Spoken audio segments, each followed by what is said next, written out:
வணக்கம். ஷர்குருவே சரணம். உங்கள் அன்பு நண்பன் பாலகிருஷ்ணன், தேனியிருந்து பாலாஸ் ஆன்மீகத்திற்காக மற்றும் ஐயனுடைய ஒரு படைப்பில் சந்திப்பதில் மற்றற்ற மகிழ்ச்சி.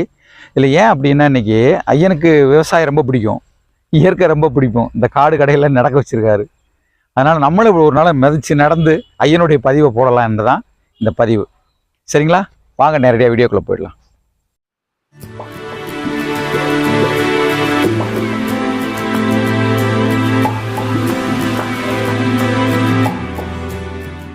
வாங்க நேரடியாக அருமையாக வீடியோக்குள்ளே போயிடலாம். திருப்பூரை சேர்ந்த ஒரு மெக்கானிக் சார். அவர் திருப்பூரில் மெக்கானிக் வேலை பார்த்துட்ருக்காரு. அவர் திருமணம் பண்ண இடத்துல மாமனார் ட்ராவல்ஸ் வச்சு ஓட்டிகிட்ருக்காங்க. சரிங்களா? இவர் நல்ல மெக்கானிக், அருமையான மெக்கானிக், வருமானங்கள் வரக்கூடிய அற்புதமான ஒரு நல்ல ஒரு தொழில் நல்லா வந்துட்டுருக்கு. ஜோதி நல்லா இருக்கார், கல்யாணம் முடிச்ச நல்லா சந்தோஷமான நிகழ்வுகள்லாம் நடந்துட்டுருக்கு. திடீர்னு அவர் மாமனார் இறந்து போயிடுறாங்க. அவர் மாமனார் திடீர்னு இறக்கவும் இவர் என்ன பண்ணுறாரு, சரி கொஞ்சம் ஆசை சபலம் ஆருக்கு இருக்குங்களா, ட்ராவல்ஸ் ஓடிட்டுருக்கு, அந்த ஆசை சபலத்தில் அதை எடுத்து நடத்த ஆரம்பிச்சிட்டார். சரிங்களா? அவருடைய மெக்கானிக் இதை விட்டுட்டு இவர் இந்த மாதிரி நடத்த ஆரம்பிச்சிருக்காரு. ஆனால் பார்த்தீங்கன்னா படிப்படியாக தன்னுடைய வருமானத்தை இழந்துகிட்டே வந்திருக்காரு. வருமானம் அப்படி இல்லை, நொடிஞ்சிட்டே வந்திருக்கு. அப்போ என்னடா பண்ணுறதுங்க போது தான் நம்ம திரு ஜெயக்குமார் சாரோட ஃப்ரெண்ட் அவர்கிட்ட கேட்டிருக்காரு, நீங்கள் ஐயனை வந்து பாருங்கள் அப்படின்னு சொல்லியிருக்காங்க. அப்போ ஐயனை வந்து பார்த்து வந்தோடனே ஐயன் சொல்லிட்டாரான், என்னடா சாமி இருக்கிறத விட்டு பறக்கிறதுக்கு ஆசைப்படுற அப்படின்னு சொல்லி கேட்டாராம். இவருக்கு புரியலை என்னன்னு சொல்லிட்டு. இவருக்கு தெரியும் உள் மனசு என்ன சொல்லுதுன்னு தெரியும். ஆனால் அப்படியே அமைதியாக இருந்திருக்காரு. சரி நாளைக்கு குப்புற கடிக்காமல் பார்த்துக்க, சரி போயிட்டு வா, ஒரு வாரம் கழிச்சு வா அப்படின்னாராம். எப்படிங்க நாளைக்கு குப்புற கடிக்காமல் பார்த்துக்க, போய் ஒரு வாரம் கழிச்சு வான்னு. அவருக்கு மனசில் குழப்பம், என்னடா அபசகுடமாக சொல்கிறாரு அப்படின்னு சொல்லிட்டு கிளம்பி போயிருந்திருக்காரு. இவர் கிளம்பி போய் ஊர் போய் சேரலை. அவருக்கு ஒரு ஃபோனு, தொட்டப்பட்டா ஊட்டிக்கு போன அவருடைய ஒரு ட்ராவல்ஸ் வண்டி பள்ளத்தில் கவுந்துருச்சு. பள்ளத்தில் கவுந்து வண்டிக்கு சேத. ஆனால் ஒரு பெரிய மிராக்கிள்ஸ் பாருங்கள், அதில் இருந்த யாருக்குமே எந்த விதமான உயிர் சேதமும் எதுவும் இல்லை. சின்ன குழந்தைகள் கூட அதில் இருந்திருக்காங்க, எதுவுமே இல்லை. அப்படான்னு ஐயோ ஐயன் சொன்னது நடந்து போச்சேன்னு மறுநாளே வரதுக்கு துடிச்சிருக்காரு.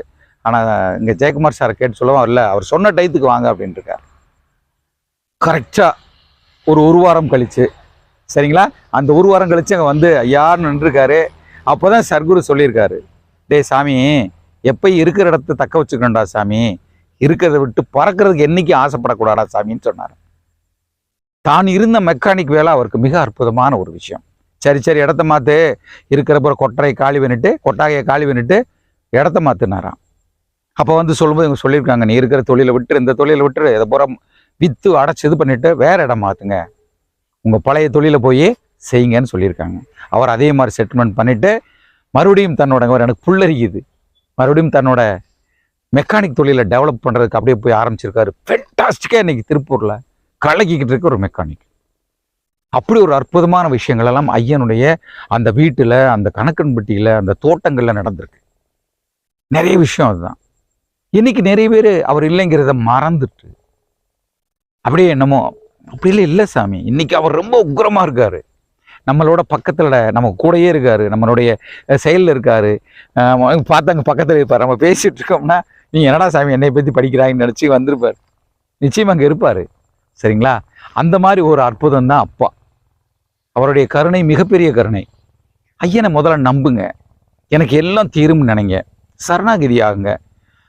அதாவது இப்போ வந்து எனக்கு நடக்கலை, என்ன பண்ணுறது சாமி, நிறைய விஷயங்கள் சொல்லலாம். என்னோட நடந்தது, இப்போ நடந்துருக்கு நிறைய விஷயங்கள் சொல்லிக்கிட்டே போகலாம். ஏன்னா ஓமன் நாட்டிலிருந்து ஒரு அம்மா, மலரம்மான் அவங்க பேர், தன்னுடைய மகன் தேவையில்லாத கஞ்சா பழக்கம், லொட்டு புகரட்டு அது இதுன்னு சொன்னாங்க. என்கிட்ட சொல்லி அழுகுறாங்க 3 மாதம், ஒரு மாதமா.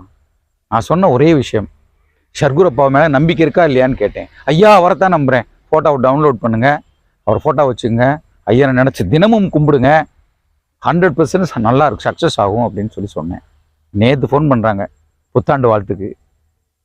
அவ்வளோ அற்புதமாக நடந்திருக்கு. அந்த பையன் அப்படியே சொன்ன வச்ச கேட்டு இப்போ அந்த புகையை மட்டும் விடாமல் மற்ற எல்லாம் ஐயனுடைய படத்தில் சாமி கும்பிட்றாரு.